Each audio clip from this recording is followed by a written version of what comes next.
ถ้าคุณคิดจะเป็นใหญ่คุณก็จะได้เป็นใหญ่ถ้าคุณคิดอยากจะเป็นอะไรคุณก็จะได้เป็นสิ่งนั้นนกทำรังให้ดูไม้ข้าเลือกนายให้ดูน้ำใจ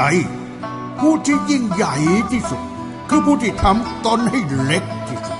ผู้ที่เล็กที่สุดก็จะกลายเป็นผู้ที่ใหญ่ที่สุด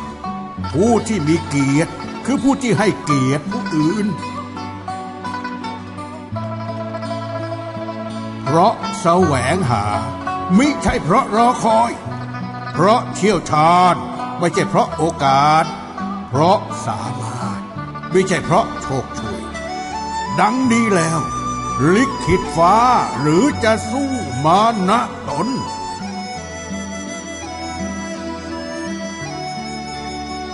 ถ้าสติไม่มาปัญญาไม่มี ไม้คดใช้ทำของเหล็กงอใช้ทำเขียวคนคดเขียวใช้ทำอะไรไม่ได้เลยเล่นหมากรุกอย่าเอาแต่บุกอย่างเดียวเดินหมากรุกยังต้องคิดเดินหมากชีวิตจะไม่คิดได้ยังไง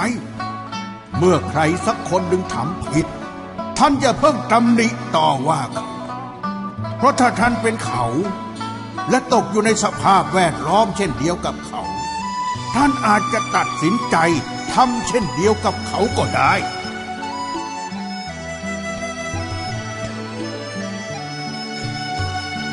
การบริหารหรือการทำงานให้สำเร็จโดยอาศัยมือผู้อื่นผู้ปกครองระดับธรรมดาใช้ความสามารถของตนอย่างเต็มที่ผู้ปกครองระดับกลางใช้กำลังของคนอื่นอย่างเต็มที่ผู้ปกครองระดับสูง